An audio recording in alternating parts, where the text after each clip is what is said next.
Hi guys, welcome, Scatlink here, and we are back for more of the Legend of Zelda Majora's Mask 3D. Last time, we saved Termina by stopping the menacing moon's fall, defeating Majora, and celebrating with the Zoras as Mikau at the Carnival time. Link set off to continue their quest to find Navi, but we've rewound time for yet one more cycle. For this is what I like to call the perfect cycle.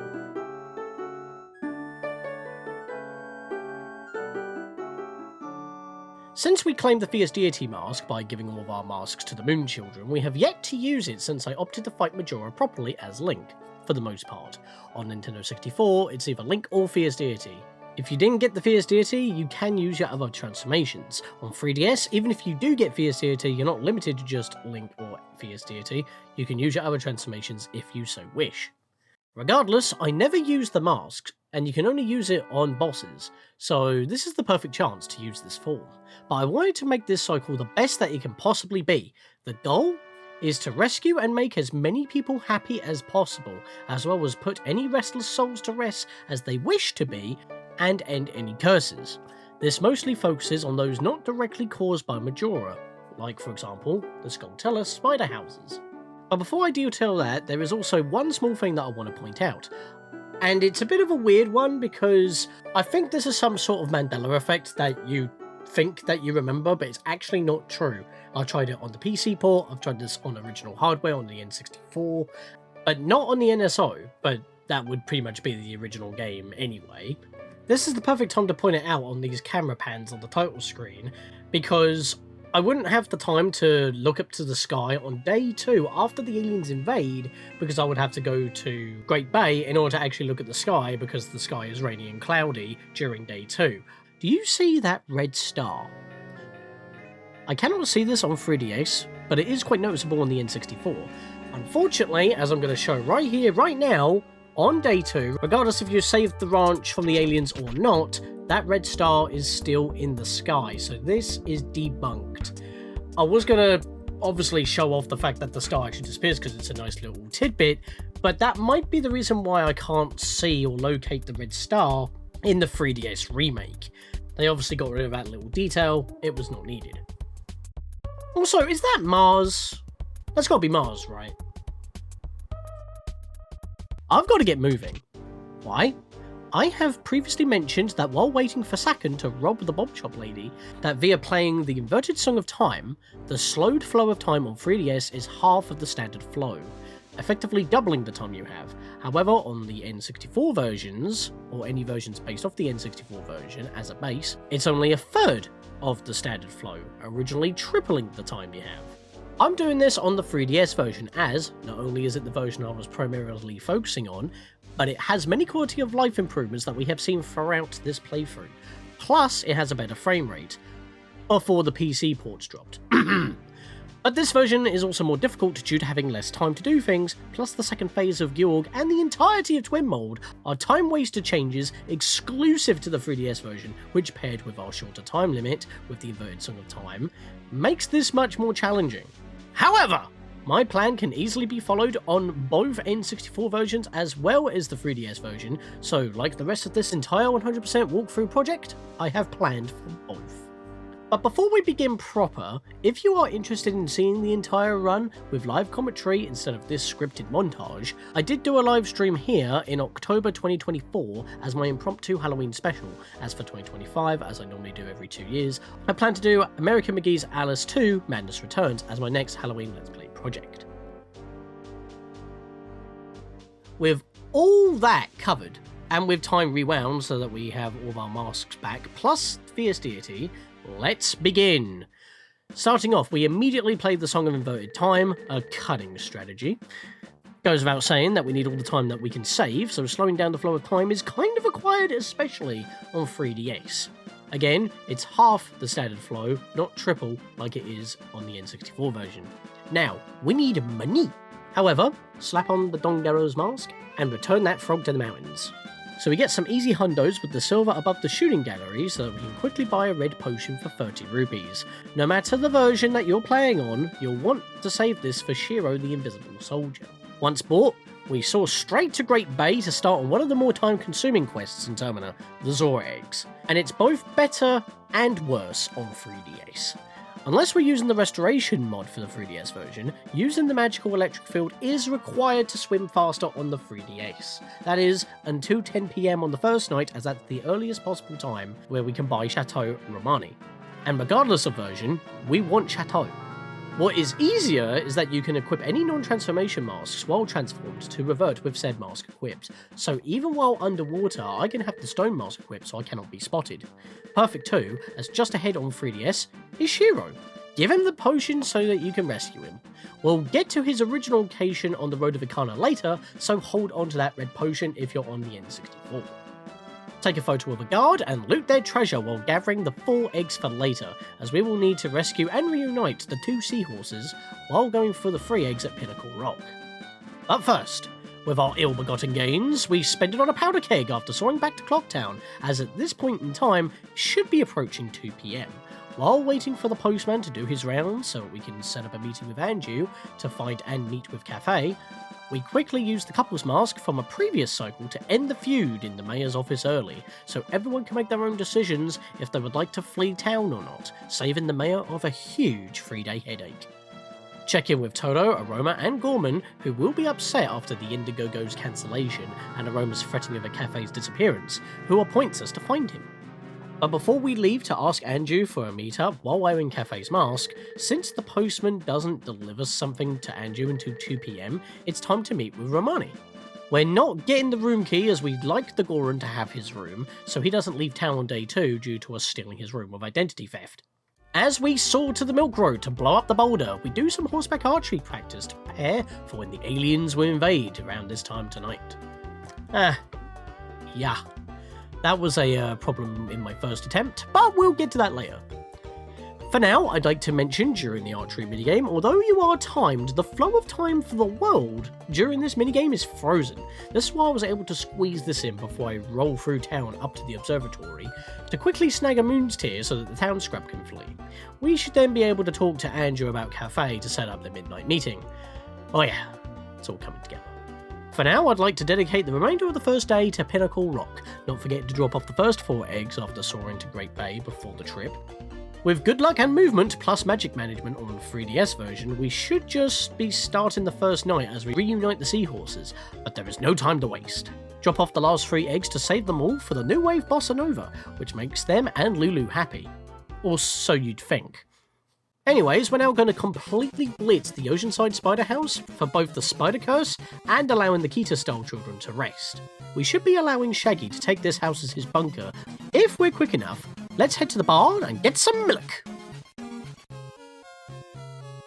We also play the Indiegogo's Ballad of the Windfish with Toto to make both him and Gorman happy, and quickly roll out the West Gate to the North Rock Mushrooms to heal Camaro's soul, the only masked soul individual that is re-healable every cycle. We then segue around to the West Gate to teach Camaro's dance to the Troop Sisters so that they know the dance for the end credits during the Carnival time, minutes before our meeting with Anju is due. Our beginning cycle is beginning to take form. Post the letter in the North Clocktown postbox to witness and ensure that Sakon gets away with robbing the bomb shop lady. Do not swing your sword to rescue her and her cargo. She has to get slapped no matter what, but she is safe with or without her big bomb bag. And Sakon needs to be left alive and escape with the big bomb bag so Cafe can follow Sakon later to get his sun mask back to reunite with Anju. If Cafe doesn't spot Sakon on the second night, he will not leave to his hideout, and we will be screwed on reuniting them on the final night. With our midnight obligations witnessed, we have a bit of time before it reaches 2 PM when the aliens invade the ranch, and that will pretty much take the rest of the night away from us, as the aliens will retreat just before the dawn of the second day, so we need to act fast. We're going to soar to Ikana and spike roll across the river down the road, making a beeline for the graveyard. Ignore everything, but for the love of Nehru, shoot those bubbles down. These Jinxes and Skull will bully you on this ledge. Normally they push you up the ledge, but on 3DS they seem to knock you down instead. But that's just my experience. Save yourself the trouble, quickly snipe them, put the Night 1 Grave Guards to rest with the Captain's Hat, and head on in. We need to defeat the Iron Knuckle to put Flat to rest learning the Song of Storms, so this is a good chance to whip out the Great Fairy Sword here for some massive damage. And trying to leave normally is going to take too much time, because what time is it right now? It's 3... Oh no. Romani! It's an hour past 2! I've got to saw and roll out quick.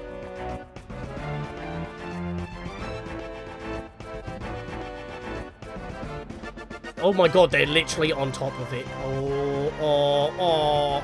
No. Affect it. No, get the mask off!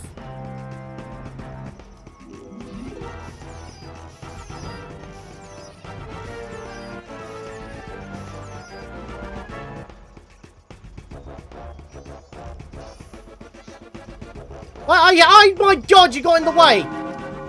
It got in the way. It actually got in the way. That bloody bot. Damn it! No! Damn it! I was right on the cusp of it as well. My note said 3 AM and I was like, I'm still on 2:30, right? I was on 3:30. Shit. Ah! Right, let me fix my notes and I'll give that another go. That was so bad. Oh, that was so bad. So, yeah. Fitting in this graveyard visit is a stretch, because we didn't have any other chance on getting here to open the grave in time. Now, technically, we could reach this side via an edge bomb jump from the second grave entrance during night 2, or open the grave so that we can hop in later to put Flat to rest. Which, if you are running low on time to stop the aliens, may be a good backup plan. As you saw when I entered literal minutes before 3:30 in the morning, the aliens were still invading, but they were practically on top of the barn, giving me literal seconds, and I almost did salvage it if I didn't somehow hit this strangely placed gossip stone, which I wasn't aware of its existence, with a precise curve shot around that very corner. If that gossip stone wasn't in the way, I would have salvaged that mere seconds away from failure. It was such a moment I couldn't help but laugh. I was laughing more than being mad, despite already being live for 90 minutes at this time, with my first on-screen attempt ending early. And just a future note, since I'm editing this in June of 2025, I know, incredibly late, I did watch a recent ZFG video where he showed that you can actually snipe through the barn, and the only thing that's solid is the wooden doors in front, as well as, of course, the gossip stone around the back corner. That I didn't know about, which is probably why I shot through the corner but then hit the gossip stone, which basically body blocked me hitting the alien before that one completed the invasion, abducting Romani and ruining everything. And since I didn't save at an owl statue to make a checkpoint at all, I had to redo everything.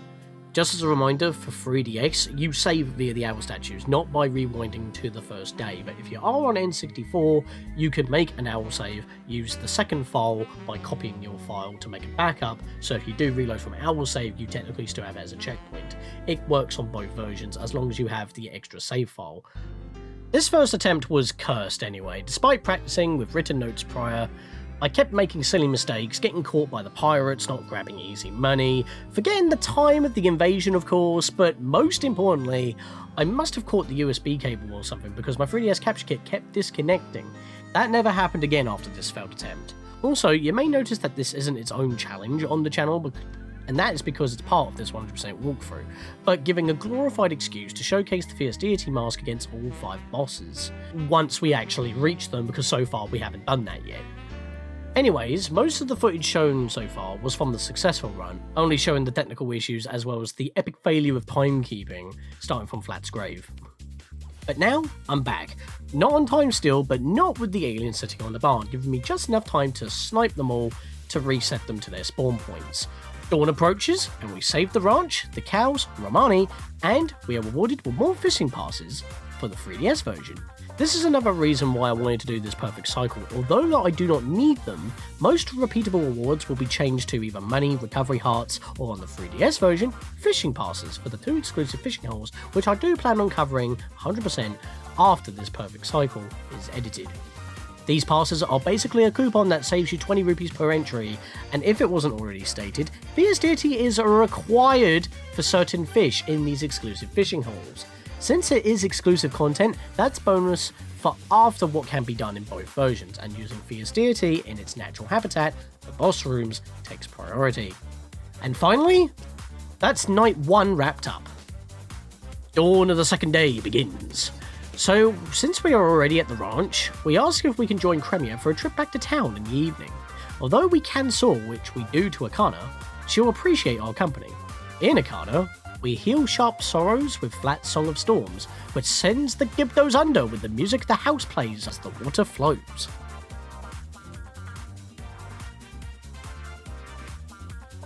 We sneak past an inquisitive Pamela to let her father out to heal his curse, then pay a visit to King Ikos Duikana and his right-hand men.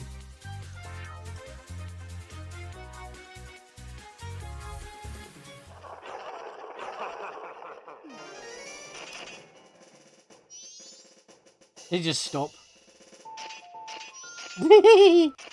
Right, that will stun him enough so I get a bit of time to do this.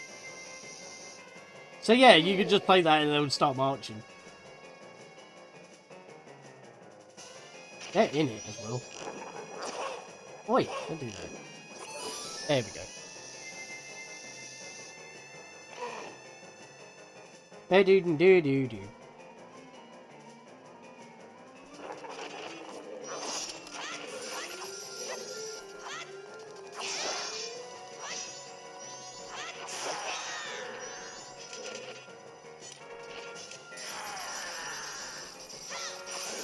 Wow, you're useless, guys. You're just standing there. What are you doing?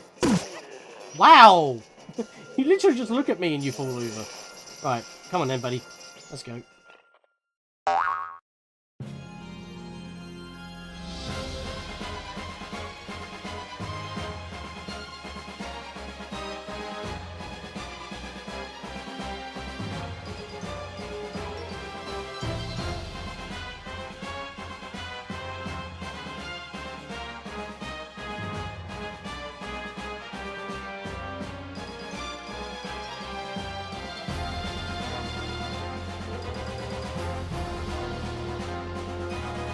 Now, if you're on the N64 version despite having extra time, this is a good time to quickly roll down to the canyon to Shiro to deliver the red potion.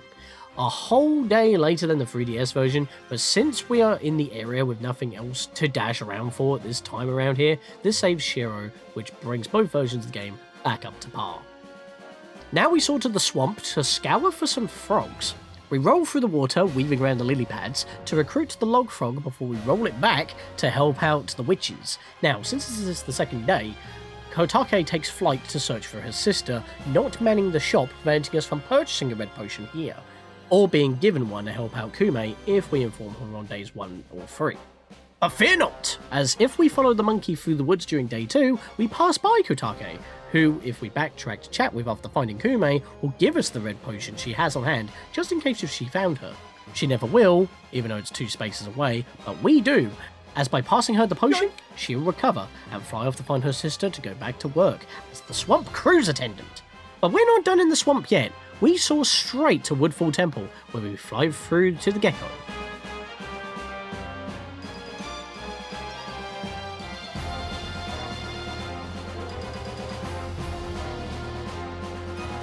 Send him flying and make him burn upon entry, reverting him into a frog we can send back to the mountains.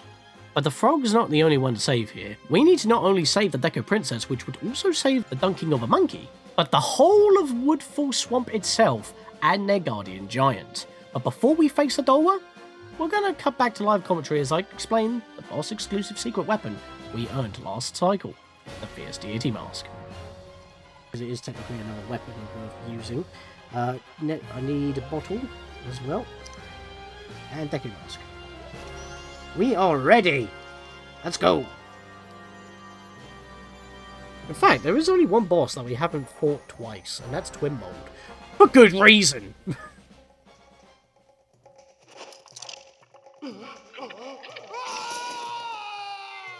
There we go!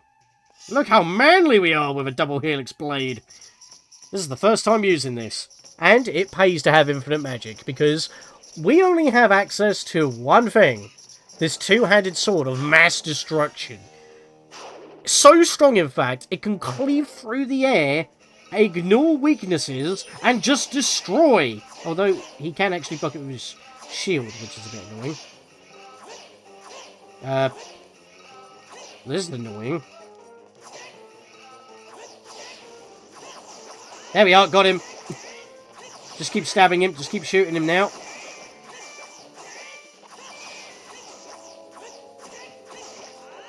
And he's gone! There we go. It was... ironically enough, I did not realise that Dolwell's shield could actually block the Fierce Deity sword.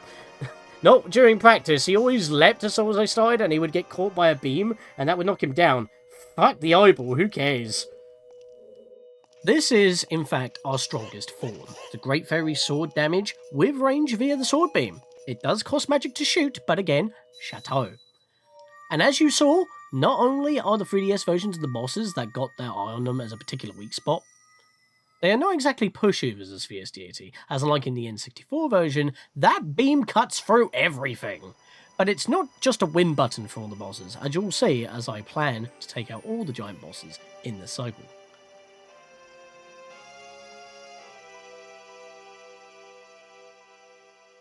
But with that, the swamp is saved. We rescued the giant, and we have been conveniently dropped off right at the Deco Princess's cell. We bottle her up and pour one out for the monkey to be freed. We can then quickly race the Deco Butler as he recognises Link as looking like his son, which will prompt his appearance to that sad-looking tree at the end of the credits. The only person left to save is affected by a separate spider curse not related to Odolwa. So as I exterminate these 30 spindly Johnnies, you may have noticed I chose to skip rescuing all the 15 stray fairies in Woodfall Temple, and by extension why I have yet to restore the Clocktown Great Fairy, especially since that particular stray fairy seems very easy to get. Well, that very great fairy in Clocktown mentioned in our very first cycle that Skull Kid, but actually Majora, shattered her form with a curse that, if defeated, will break the curse just like the Falling Moon has shown before, at the end of our previous cycle when we defeated Majora. So, by that logic, and the fact on 3DS that we need to save time, I can skip restoring the Great Fairies literally piece by piece. As for defeating Majora, all 5 of the Great Fairies' curses will be broken and therefore restored. Technicality and exposition to skip doing it, sure. But it's literally the same principle as how defeating Odolwa restores Woodfall in gameplay. Also, these houses are specifically called spider houses. These houses are cursed not by Majora, they are separate. So even if we defeat Majora, theoretically these houses would stay cursed. So we need to find the time to clear these out as quickly as possible. Use the hookshot to get out of reach Skullteller tokens quickly, and therefore skipping required beans to get around. You wouldn't even need water if you were going to use them, you can use the Song of Storms, but with the hookshot that is null and void. Just stock up on bugs as you'll need some of those to unearth those buggers in the dirt patches as you go. Depending on how good or bad that we have played, we may have entered the night of the second day at this point, and Cremia would be waiting for us back at the ranch. She will set off at 7 PM, so if you're not done collecting all 30 Swamp Skullteller tokens, you will need to squeeze in a revisit elsewhere. In case you do run out of time, I will mention a good time for a second attempt. However, I had 2 hours to spare, so what I decided to do is squeeze in the meeting with Cafe so I can then give Andrew the pendant. I originally had this scheduled to be done after the Rydal Cremia back to town, which ends at 8 PM, and we would still have until 12:45 in the morning before Cafe will give chase to Sakon, regardless if we meet with him or not, and providing Sakon robbed the old lady, which we did let happen. Remember, the old lady in the bomb shop is safe, just a bit rattled. But in my case, now I head for the ranch. But before you talk to Cremia, put on the circus leader's mask. Although Cremia won't acknowledge the mask, the Gorman brothers do. And although they still look like they give chase to the cart and maybe smack the milk, they will just bumble around and not actually do anything. Despite the 3DS version adding in the Mystery Milk side quest for a 7th bottle, which requires obtaining this very mask in a different cycle prior to the one that you had it in, this is the only use that this mask has on the N64. Now, keep in mind, to access the milk bar where you get the circus leader's mask, you need to first have already completed Cremia's delivery in a cycle prior to gain access to the milk bar in the first place with Romani's mask.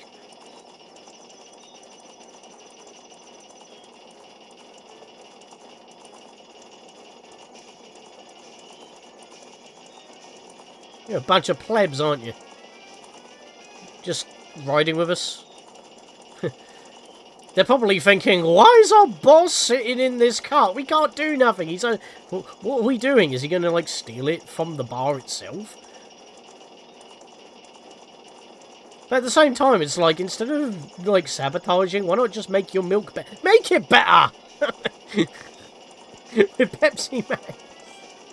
Good lord. Also, I'm not swiveling in my chair, by the way. I'm actually manually changing my angle with the stick.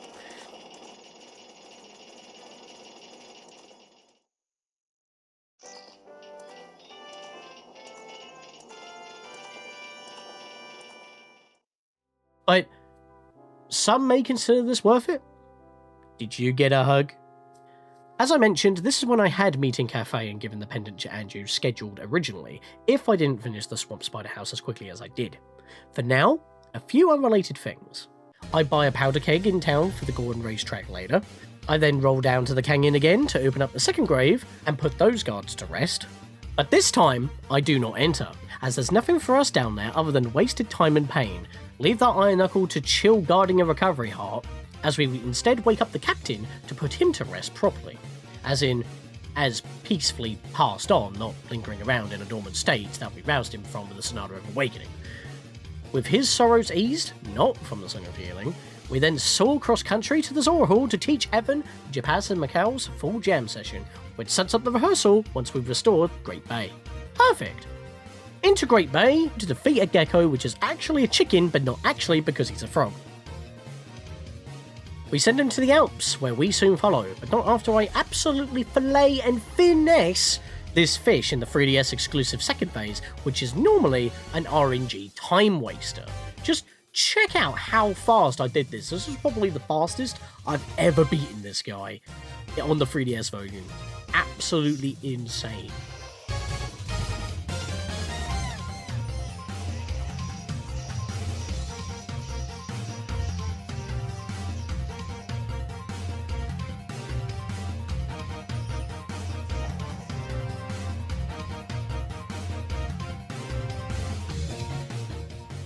Right, target him and slash at him!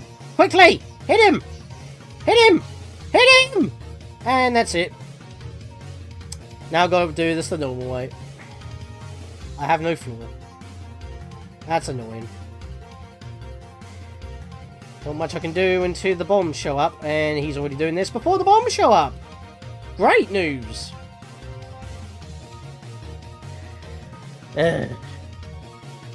Honestly, these changes are so bad. Now the bombs show up. Yes, I got him! That's good. That's good RNG, that is. Because otherwise, even if there are babies, he might just spit nothing. Right, where is he? It's over there. It's over there. I think this is babies. You guys got any baby? No, that's another suction! Holy hell! What am I doing here? I'm finessing this guy! Dude! He's dead! That was the best right. Can someone clip that, please? Can someone clip that, please? Like, at least the second phase? That's the best run I've ever had with this guy! That was so quick! That was the quickest ever! How did I have such a terrible first, like, half a run? Up to night 1, like, oh, up to day 2, whatever, and then all of a sudden I'm doing so well. Like, 4 hours in. What the hell? As you can tell, once the second phase begins on the 3DS, Fierce Deity has no floor to stand on to attack, so you have to be Zora Link like before. Unless you make an ice platform with ice arrows, but since the water doesn't sparkle like in the 3DS version, you would never think to do that. It works on the N64 version, but the platform doesn't sync, so you would have no reason to do that. As on N64, you can just dice them up easy. Just target and keep on swinging, the beams will cut them up. And with that, we celebrate by attending the rehearsal with Japaz and Macau's full version of the jam session we set up prior. So now, the Indigo Goes, and by extension Link, as Macau, are ready for their performance at the Carnival of Time.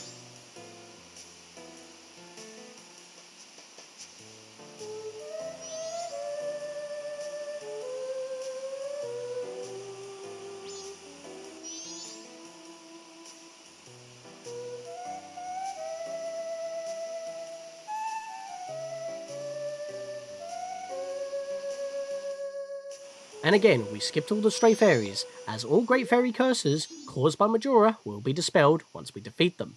The water is no longer murky and the giant is saved. We've already cleared both spider houses. The ocean is effectively clear.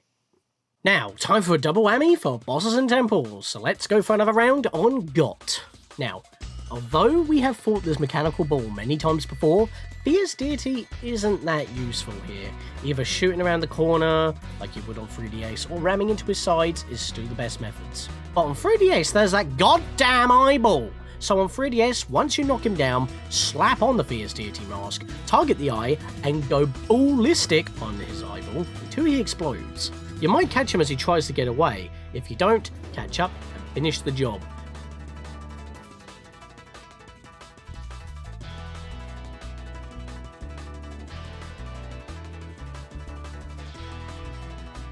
And now, if I keep attacking, I can knock him down again. And just keep hitting him and making him explode. He went a bit further away. Hang on a minute. Alright, we're good. Keep killing him. Keep firing. And he's dead. You knock him down the first time and you can just chop him up. You have to chase him down a little bit because he's trying to limp away. But you can just absolutely dice him up. Now, I can't remember in the N64 version if he actually can outrun your sword beams, because he does surge forward when he gets up. But that's just hilarious to me, honestly. We all know what this does. Spring returns to the mountains. All 5 frogs and the giant are saved. The Gorons except Romani are alive and well, and the smithy is forward, ready for business. The Great Fairy will be saved after we defeat Majora, as stated before. We are just in time for the dawn of the final day, as we've still got quite a bit to do. The last order of business is to use that powder keg that we've been hoarding to open up the racetrack for the Gorons. Now, we will need to win the race to make the older son happy. It seems easier in the 3DS version, but if you stay on the inside and do not have your spikes get knocked off, you should be fine.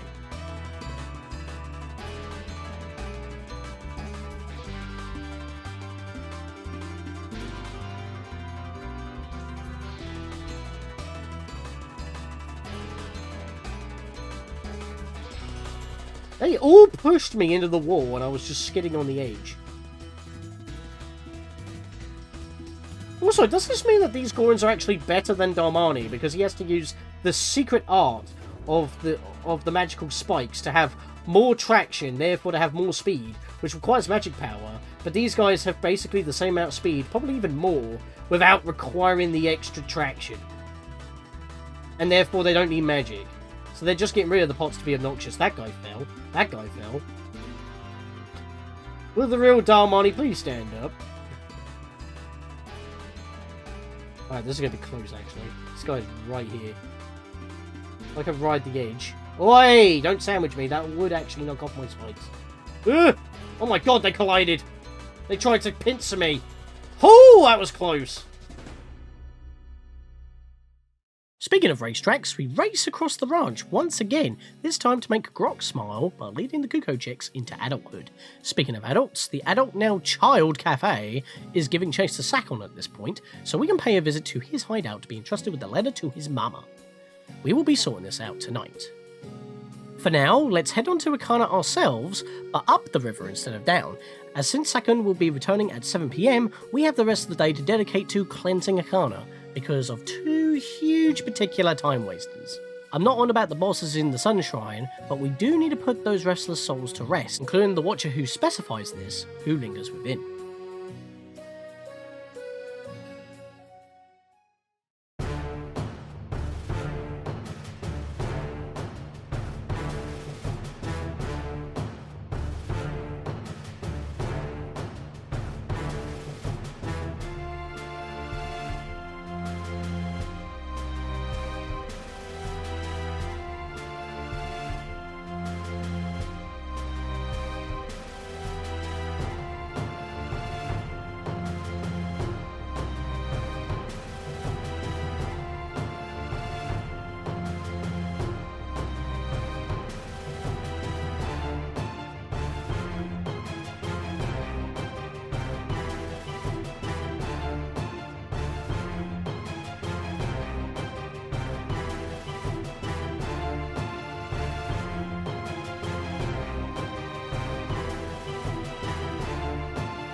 Now on to the time wasters. Twin Mold. Even on 3DS, it's incredibly difficult to hit those snakes with your swords. And the sword beam doesn't reach when they're flying. On 3DS, shoot down the blue one like you would before by shooting its segment eyeballs, and then you can beam him when he's sliding to make use of Fierce Deity's power. As you can tell so far, Fierce Deity got nerfed just because of these changes to the bosses. But despite these changes, Fierce Deity doesn't get a lot of use versus Got Twin Mold, as you'd main with arrows or the Giant's Mask for both. Ironically, for both versions of Twin Mold, the best way to defeat them is how you did it the first time. For 3DS, you shoot down the blue one, and then Giant's Mask for the red one. Punch him down, and then rotate the control stick during the cutscene for extra non-telegraph damage. And then knock him down. If he burrows, that resets the... He burrowed, that resets the count, so now I've got to punch him even more. And then for the next two, it requires about, like, 24 or 36, and it's bloody insane if you can even get that many hits, which is why I saved the rocks. And if you lose those rocks, it's basically game over for you, because you're not going to get it. He's burrowed again. Please don't burrow. Please don't burrow. God damn me! You have no reach! I think that's the worst problem of this entire thing. You have no reach to... You have to practically be on top of him. Oh my god, the baby knocked me over during a roll. Are you kidding me? I was trying to close the distance. No, he flew over me. I can't hit him. Oh, come on. Oh, don't knock me down, please. No, I need to hit you. I need to hit you. God's sake, man. This is so bad. Ugh, fuck you. Don't. You gotta be kidding me. You do 2 passes. That's it. Why? I guess, you know what, all my luck went on Georg. That's what happened. Mate, you take like 15 minutes to go for another round, and I do not want you spawning babies. He's flying. Where's he gone? Where's he gone? He's over there. Ah.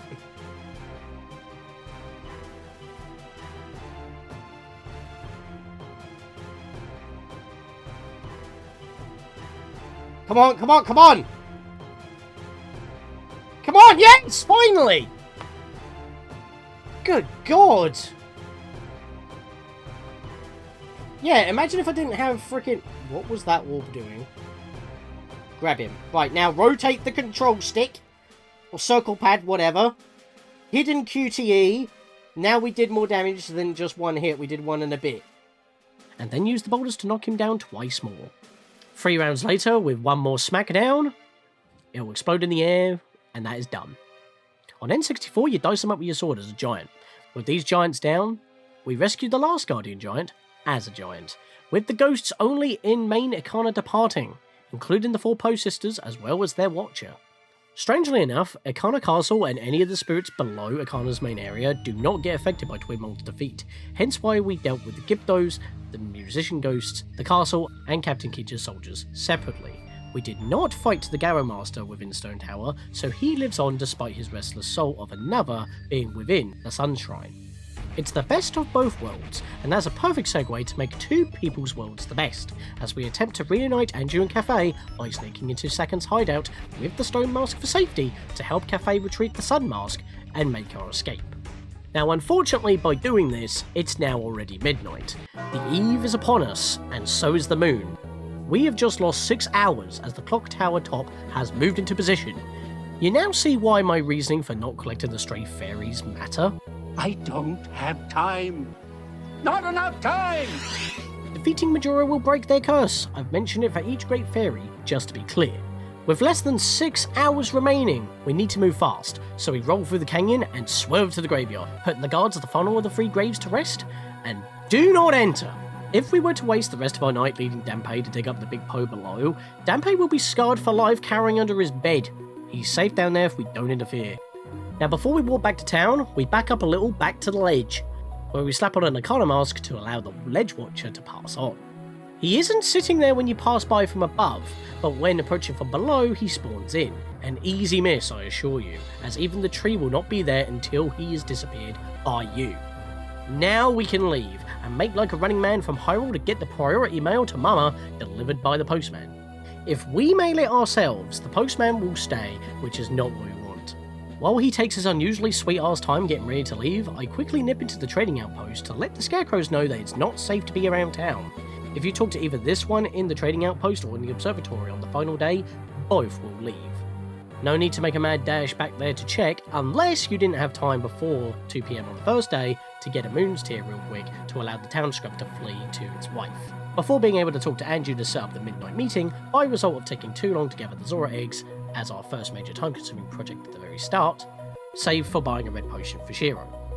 But now, with all of our zipping and soaring across Hyrule around the clock for almost 3 days non-stop, before we go, if you have the money, treat yourself to small Chateau Romani.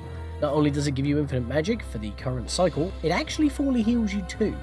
And you deserve a drink, but we're not done yet. Once the priority mail is delivered by the postman, follow him out to see him off. And with that, we give the hand a hand in the toilet with some paper to clean himself off, while we wait for Cafe to navigate the Arcana fences without a horse, just over an hour before the dawn of the new day, on Cataclysm's Eve, literally an hour before, where we witness them become a couple.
With barely any time to spare, we confront the Skull Kid at the top of the clock tower.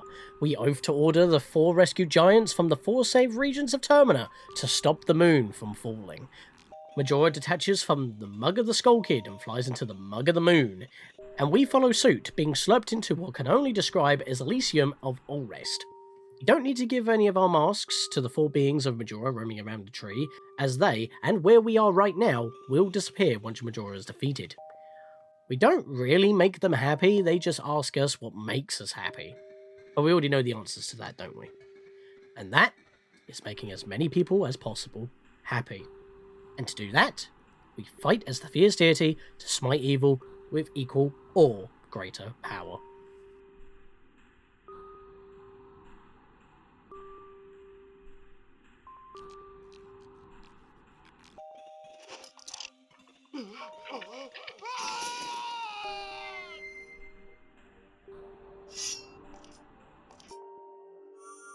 What made Majora's Mask so terrifying is the fact that it was basically just playing, a sick game. And apparently you're the villain by being Fierce Deity? I mean, I don't know if the Fierce Deity is actually supposed to be a villain, but it's working with Link because it actually had its name sullied by Majora's Mask. I mean, it's clearly a demonic mask. It's trying to destroy the world. As far as we know, Fierce Deity doesn't do that, and all he has is a big sword that can shoot sword beams. It's just that his power output is bloody ridiculous. I'm just gonna keep shooting you, mate. I knocked him through the wall!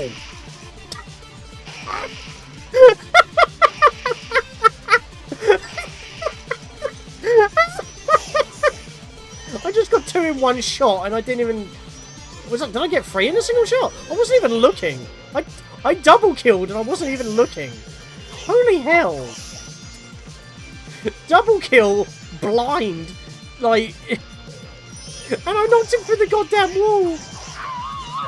That's amazing! Come on, you. Just take my sword beams, mate. I've got infinite magic. I drunk milk! My bones are strong!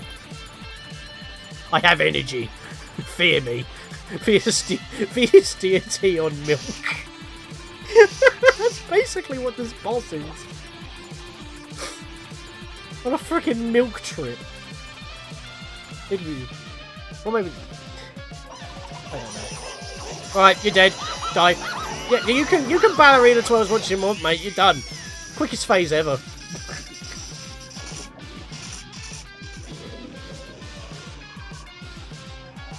Alright, let's finish this off.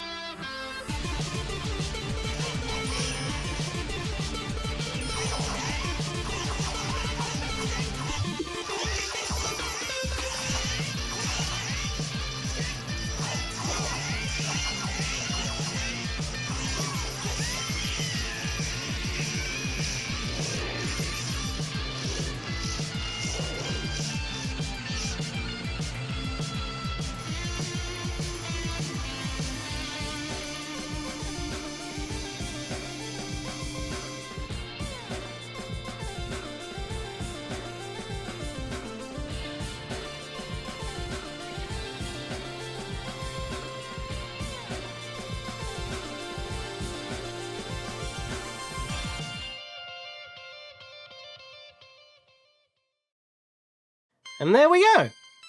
We have achieved our perfect cycle. All of Termina is saved, all 4 giants are rescued, everyone is happy, Sakan lives, all restless spirits are put to rest, all curses including the ones for the great fairies have been broken, all restless spirits put to rest, the old lady is safe, she is alive and well. It's the dawn of a new day. All the masks we have are filled with happiness. Tattle and Tail are reunited with a no longer possessed Skull Kid. We reminisce about our first meeting back in the Lost Woods, vibing the Saria's song, and everything for the carnival is set up in advance. As the giants go back to sleep, with evil no longer bringing impending doom above our heads, we finally celebrate, proper, at the Carnival of Time.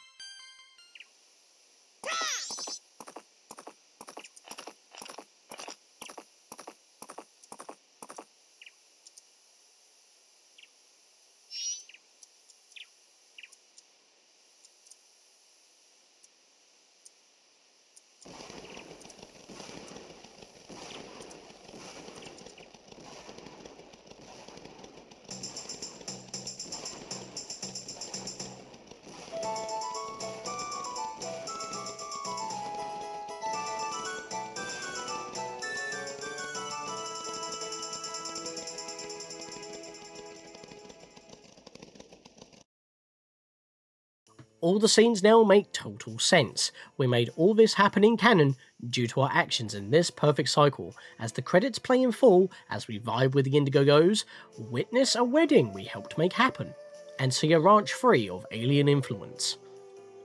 It was a bit of a scramble in places, reserving enough time and scheduling tasks to fit into our time limit, especially since I have mentioned before, the inverted flow of time on 3DS is only half of normal speed in comparison to the N64 versions, that has a third of normal speed, effectively doubling our available time instead of triple.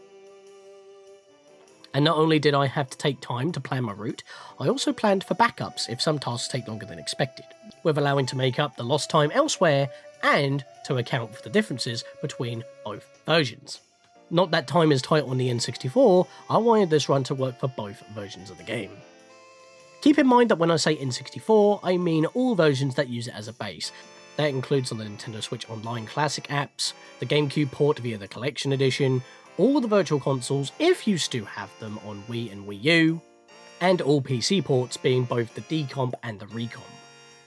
The 3DS version is a full remake which had quality of life improvements that the PC port can include, but this Let's Play project was done before the ports were available. So any features like faster climbing, slower or freezing time, damage modifiers were not accounted for, as they are mostly like cheat codes that increase speed or effectively remove the time limit. It's not like how in Twilight Princess HD where climbing was sped up ever so slightly, as that was an official change made in a new version, but again, you do have plenty of time on the N64 versions in comparison to the 3DS remake to complete this perfect cycle. That's not including the changes made to the bosses, which also eat into your already lessened time on 3DS. There are different cycle challenges that are not to be confused by this challenge. As for an example, there is the single cycle, which is just defeating Majora without rewinding time after the first cycle, aka starting after becoming human. YouTube is flooded with these videos, but none have done a perfect cycle like this before, and this was my idea to basically show off Fierce Deity because how else would you ever use it? So in a way, this video was just a glorified Fierce Deity video, but we didn't actually use it much, and unfortunately, due to some changes on bosses, Fierce Deity was unintentionally nerfed. Still, it's fun to use, and in randomizers you get extra height and jumps floating around while destroying everything. It's actually very useful. But with all that said, this challenge is complete. I'd like to thank you all for watching this perfect cycle, which also included some additional Easter eggs and showcasing of the Fierce Deity Mask in its natural N64 habitat. You can click the card in the corner or the video in the description below to watch the live stream of me attempting this live. Next time, when I get around to it, and when I'm in the mood for it, we will finally cover the 3DS exclusive content that does require the Fierce Deity Mask to complete, the Swamp and Ocean Fishing Holes. See you guys then.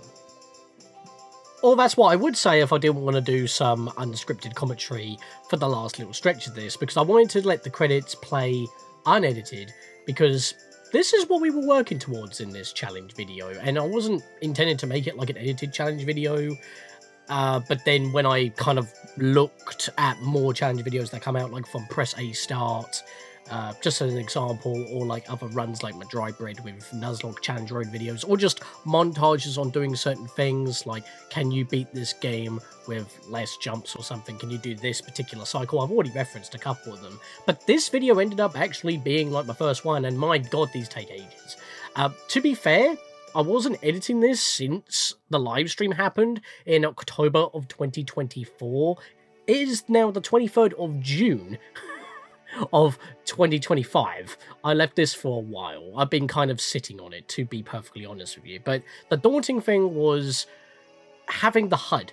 You know, I mean, obviously my template has it already made for me, but editing it for 6 hours, especially for like the first hour and a half, I did. But that was, you know, the failed run, and that got cut. So after I edited up to that point, because obviously I needed to keep the failure, for the most part, untrimmed or whatever, I needed to keep that failure as its own clip. Obviously I wanted to have that pre-edited, but then I had like sound issues where in Premiere Pro you can put in a timeline and another timeline. It's basically its own element where I don't have to make 5 separate cuts for the HUD, but it also has both the game's audio as well as my commentary from the live stream, because I recorded it while it was being live streamed.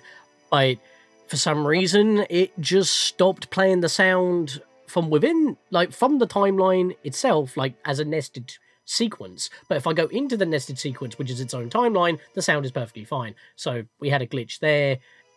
And then I kept getting random crashes, even though the video was still playing in the background. So I'm like, well, you haven't crashed, you're still running. You're just actively stopping me from editing it. Sometimes these videos can be a little bit too ambitious, but I did edit it in pretty much like across a week with work and stuff, and in between other live streams with Mother 3. I hope you enjoyed how I edited this video. Once again, obviously, this is going to be for Patreons for maybe like a week or so before I make it public. But as I did say in my outro, next 2 final videos of Zelda Majora's Mask 3D will be the 2 fishing holes. One final time, thank you for watching.